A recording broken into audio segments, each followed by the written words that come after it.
kita berdoa untuk mendengar firman Tuhan. Firman Tuhan adalah firman yang berkuasa karena Tuhan pemilik firman dan firman itu adalah Allah sendiri, dan firman itu ada bersama dengan kami, yaitu kitab suci yang kami pegang. Itulah firman-Mu yang hidup, yang luar biasa, yang berkuasa, yang dapat mengubah hati setiap orang. Melalui kelompok Tu bersama Immanuel ini, kami mau belajar kembali kebenaran firman-Mu. Layakkan kami Tuhan, supaya kami dapat menerima kebenaran firman-Mu. Buka hati dan pikiran kami, Roh Kudus bekerja, menjamah hati pikiran kami, menuntun kami, bukan saja mengerti kebenaran firman-Mu, tapi menjadi bagian dalam kehidupan kami, menjadi milik kami yang hidupi dalam kehidupan kami. Terima kasih Tuhan Yesus, pimpin kami sekali lagi dengan Roh Kudus-Mu yang kudus, supaya kami mengerti, memahami, dan siap menerima kebenaran firman-Mu. Dalam nama Yesus kami berdoa, dan setiap kita yang siap diberkati firman Tuhan berkata bersama, amin. Shalom.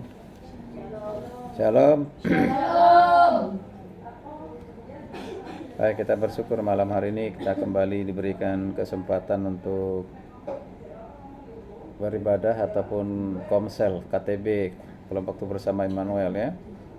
Tadi melanjutkan firman Tuhan yang sudah pernah disampaikan, kita masih di kitab Yakobus. Yakobus bukan Yohanes ya. Ada dikirim di grup, itu bukan Yohanes tapi Yakobus.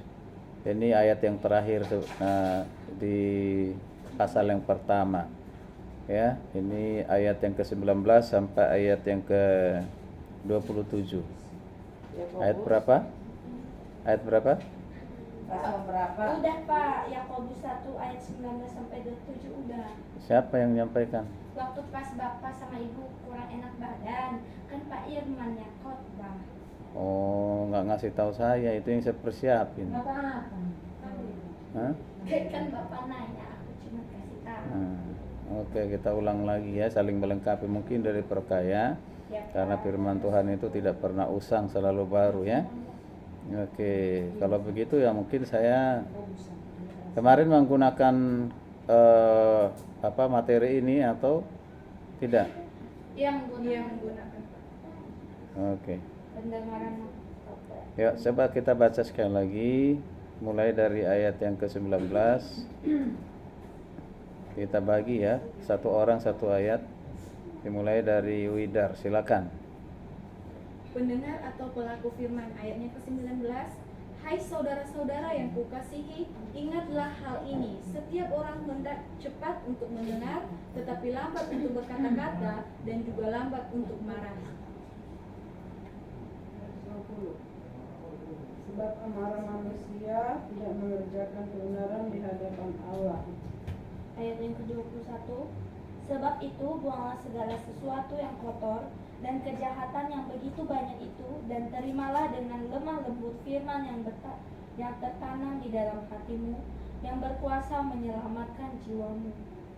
Tapi hendaklah kamu menjadi pelaku firman dan bukan hanya mendengar. Suara kencang dong, orangnya besar tapi kencang. Tidak demikian kamu menipu diri sendiri. Ayat 23. Sebab jika seorang hanya mendengar firman saja dan tidak melakukannya, ia adalah seumpama seorang yang sedang mengamati mukanya yang sebenarnya di depan cermin. Baru saja ia memandang dirinya, ia sudah pergi, atau ia segera lupa bagaimana rupanya. Tetapi barang siapa meneliti hukum yang sempurna, yaitu hukum yang memerdekakan orang, dan ia berteguh di dalamnya, jadi bukan hanya mendengar untuk melupakannya, tetapi sungguh-sungguh melakukannya, ia akan berbahagia oleh perbuatannya. Yo. Kalau ada seorang menganggap dirinya beribadah, tetapi tidak mengungkap lidahnya, ia menipu dirinya sendiri, maka sia-sialah ibadahnya. Ibadah yang murni dan yang tak bercacat di hadapan Allah Bapa kita ialah mengunjungi yatim piatu dan janda-janda dalam kesusahan mereka dan menjaga supaya dirinya sendiri, tidak dicemarkan oleh dunia. Saya akan mengulang membaca ayatnya yang ke-22. Dikatakan demikian, tetapi hendaklah kamu menjadi pelaku firman dan bukan hanya pendengar saja, sebab jika tidak demikian kamu menipu dirimu sendiri. Ya, satu nas firman Tuhan yang mengingatkan kita hari ini udah sering kita dengar tentunya ya. Ya, selalu mengatakan apalagi dalam doa, hendaklah menjadi pelaku firman bukan hanya pendengar. Jangan hanya menjadi pendengar tapi menjadi pelaku. Mendengarkan firman Tuhan itu baik. Ya, baik sekali. Mengapa? Karena dengan mendengar itu awal dari untuk kita bisa melakukan. Dan mungkin kita bisa melakukan tanpa kita tahu firman. Apa yang mau kita lakukan? Firman mana yang harus kita lakukan? Jadi ini peringatan buat kita semua. Firman Tuhan mungkin sudah cukup banyak kita dengar. Ya. Khotbah setiap hari Minggu, saat teduh, kalau melakukan saat teduh tiap hari di rumah masing-masing, atau saat ada ibadah KTB seperti ini, kita terus mendengar firman. Tapi pertanyaannya adalah kita perlu renungkan sejauh mana kita sudah melakukan kebenaran firman Tuhan. Mendengar gampang, mendengar mudah. Ya. Itu mudah untuk mendengar. Tetapi yang susah itu adalah untuk melakukan. Melakukan firman itu yang menjadi perjuangan bagi setiap orang. Ya. Mengapa? Karena kita berperang dengan keinginan daging, berperang dengan setan, iblis, berperang dengan dunia. Yang dimana ketiga musuh ini berupaya supaya kita jangan melakukan kebenaran firman. Ya, berusaha mempengaruhi supaya kita menuruti keinginannya, menuruti keinginan daging, keinginan setan, ya, keinginan dunia. Nah, kalau sudah mengikuti itu berarti kita kalah dan dia menang. Padahal Tuhan yang mau supaya kita yang menang. Ya, tapi kenyataannya siapapun sering kita kalah dengan keadaan yang ada. Ya. Nah, kita melihat di sini apa yang dikatakan oleh Yakobus, ya. Tadi karena ini sudah pernah disampaikan, saya tidak baca lagi yang sudah itu ya, di nas yang sudah di share itu ya. Saya hanya menyampaikan sepintas saja ya, mengingatkan kita. Ya. Ya, dalam Alkitab itu tidak semuanya dituliskan tentang hal-hal yang positif, tapi juga hal yang negatif. Dalam arti ya, Tuhan melalui Alkitab memaparkan hal yang buruk dan juga hal yang baik.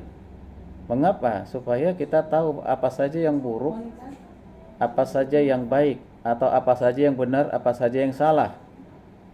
Ya, yang salah kita harus tinggalkan, yang benar kita harus lakukan.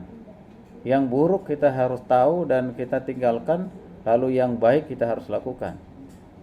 Nah, di sini ada contoh-contoh pelaku firman Tuhan ya. Ya, pelaku firman Tuhan. Kita perhatikan 19:20 ini.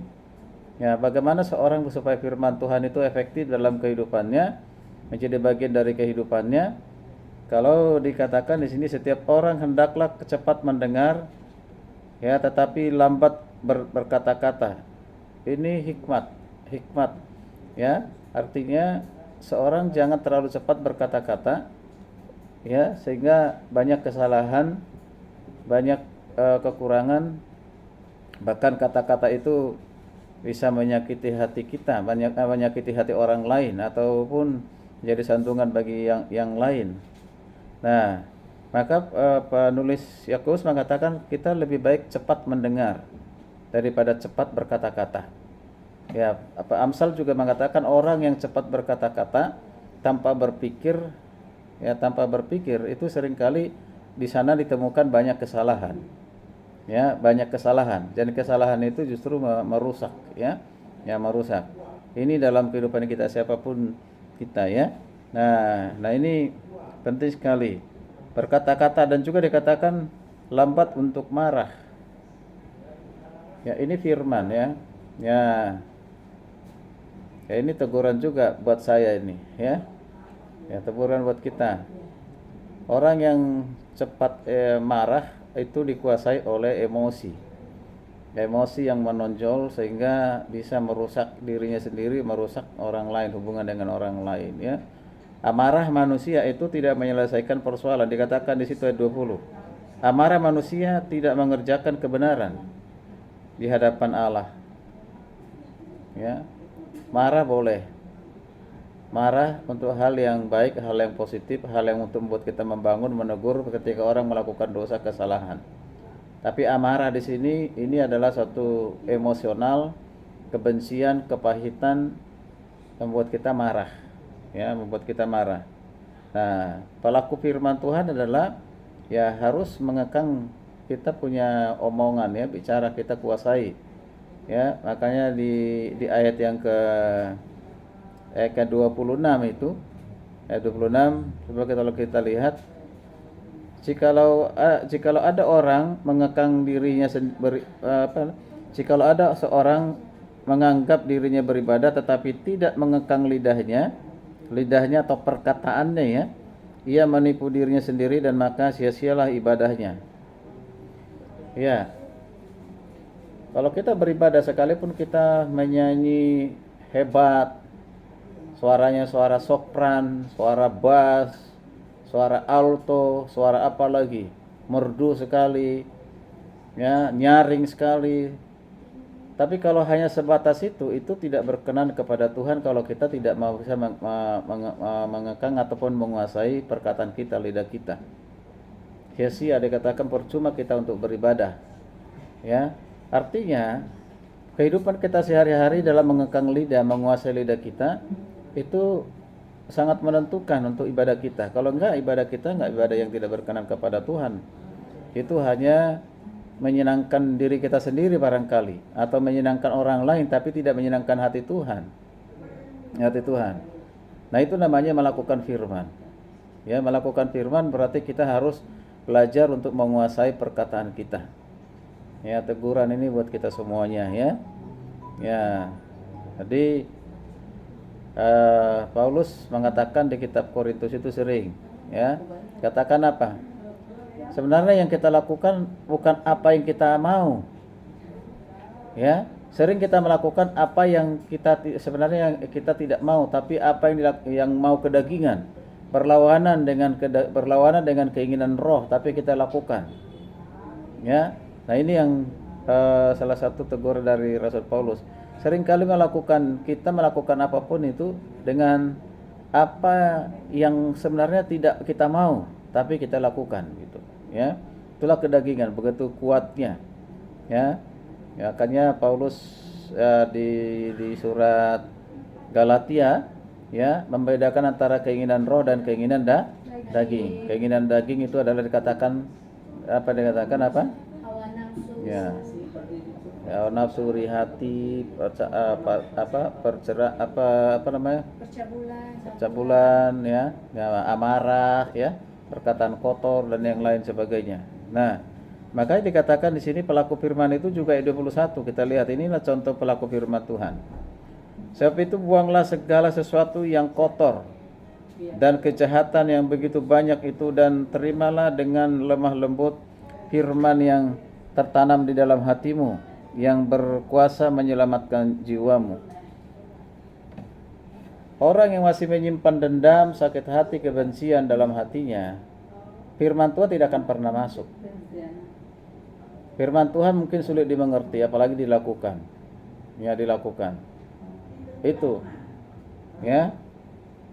Nah, ini menjadi suatu teguran keras juga kepada kita, yang terutama yang sering khotbah menyampaikan firman, tapi firman itu tidak hidup dalam kehidupan kita, tidak menghidupi kita. Ya, tidak menghidupi kita. Ya, masih sering mengikuti keinginan daging. Maka dikatakan suatu yang kotor itu berarti suatu yang tidak berkenan, baik dengan perkataan, perbuatan kita, sikap kita, tingkah laku kita. Itu. Ini sudah pernah kita dengar, sering kita dengar, ya. Jadi bagaimana firman Tuhan itu tertanam kita harus membuang itu. Ya, saya sudah pernah sampaikan, ada seorang mahasiswa sulit untuk mengerti, mendengar firman Tuhan, dan bagaimana bisa dia mau melakukannya kalau dia sendiri tidak mengerti. Ternyata selidik punya selidik, dia punya akar pahit dengan orang tuanya, di mana bapaknya seringkali dia saksikan, dilihat berlaku kasar kepada ibunya, bahkan kepada dirinya sendiri. Pulang-pulang mabok, pukul istrinya, pukul anaknya, ya. Nah, itu disaksikan setiap hari. Bercoba melawan, tapi malah justru dihajar. Anak tidak tahu diri, melawan ke orang tua. Nah, itu disaksikan. Kemudian yang kedua, kepahitannya adalah yaitu kepada pacarnya sendiri, yang dia sangat cintai justru mengkhianatinya, ya, menodainya. Nah, itu. Dan dia pada saat itu tidak mau mengampuni. Saya tidak akan pernah mengampuni karena begitu sakit perlakuan pada saat itu. Saya bilang, kalau kamu mendengarkan firman Tuhan, lepaskan pengampunan, sekalipun mereka saat ini tidak ada bersama dengan dirimu.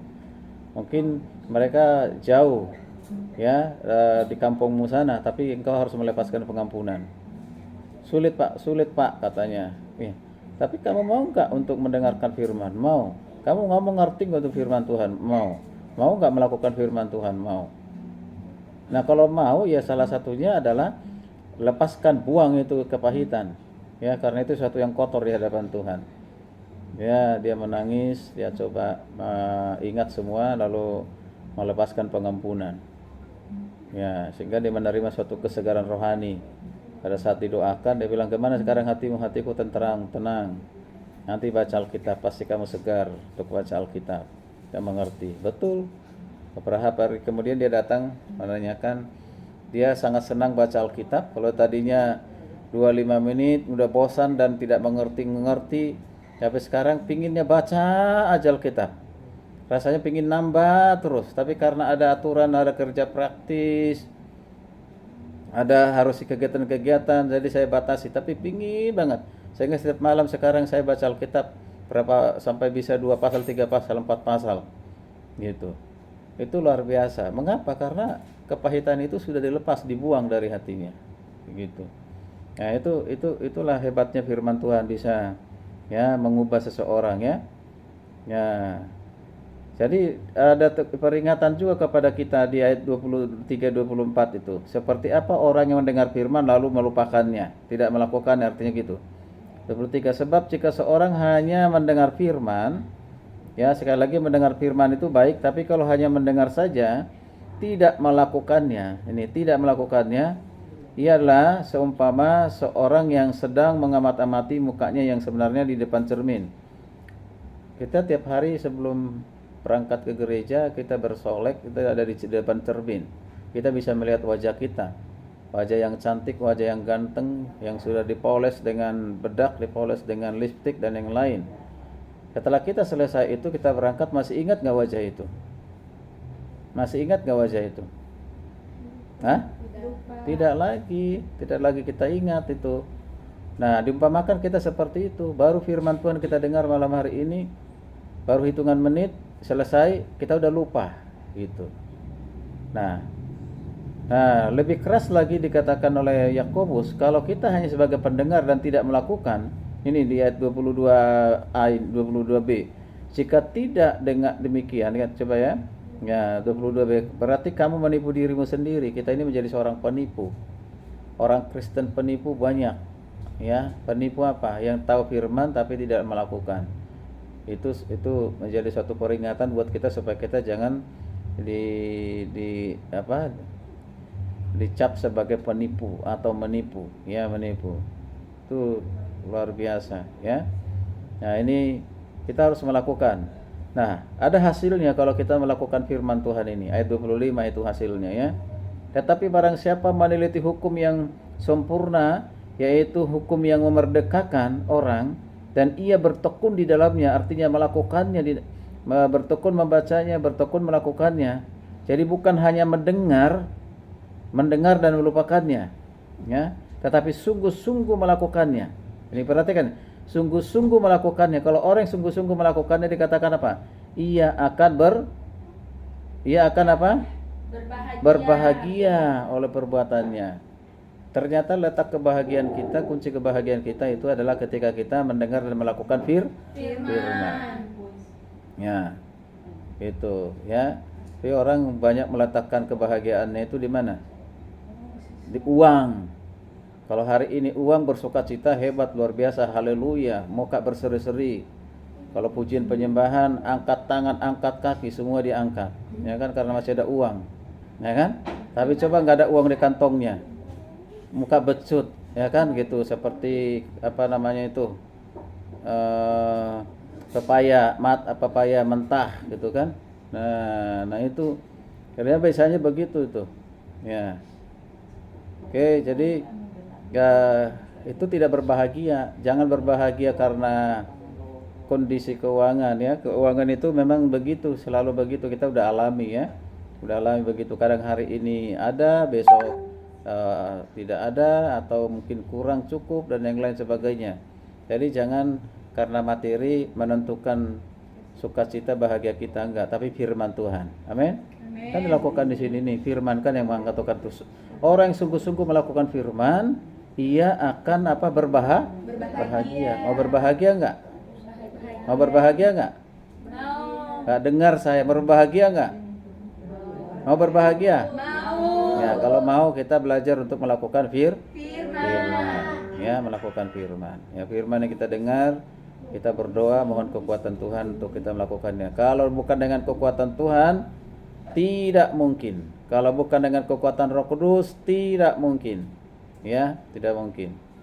Oke, itulah firman Tuhan disampaikan pada malam hari ini. Mari kita lakukan dalam kehidupan kita. Shalom, Tuhan berkati. Shalom, Tuhan Yesus berkati.